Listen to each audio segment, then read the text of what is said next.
ማንም ያልኖረበት አዲስ ቤት ይዤላችሁ መጥቻለሁ። 250 ካሬ G+2 ነው። ግቢው በትንሹ 4 መኪና ማቆም ይችላል። በአያት ኮምፓውንድ ውስጥ ይገኛል። ግራውንድ ፍሎር ላይ እያየን ያለነው ሳሎኑን ነው። ሰፊ ሳሎን አለው። የራሱ የሆነ ኦፕን ኪችን አለው። ከዛ በተጨማሪ ወደ ሰርቪሱ ክፍል 2 ተጨማሪ ሰርቪስ ክፍሎችና ትራዲሽናል ኪችን አለ። ግራውንድ ፍሎር ላይ ይህን ይመስላሉ። አንደኛ ፎቅ ላይ ማስተር ቤድሩሙን ጨምሮ 3 ተጨማሪ መኝታ ክፍሎች አሉ። አሁን እያየን ያለነው ማስተር ቤድሩም ነው። የራሱ መልበሻና የራሱ ባዝሩም አለው። ከዚህ ውጪ 3 ተጨማሪ መኝታ ክፍሎች አሉ። ከማስተር ውጪ አጠቃላይ 4 ማለት ነው። ይሄ አንዱ የምናየው መኝታ ክፍል ነው። የራሱ ቁም ሳጥን፣ የራሱ ባዝሩም አለው። እንዲሁ ሁለተኛ ፎቅ ላይ ስንሄድ ይሄ የምናየው ፋሚሊ ሩም ነው።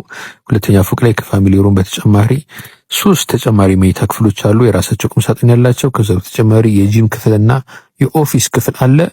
250 ካሬ G+2 በአያት ኮምፓውንድ ውስጥ ዋጋው 62 ሚሊዮን ብር ነው። ደውሉልን።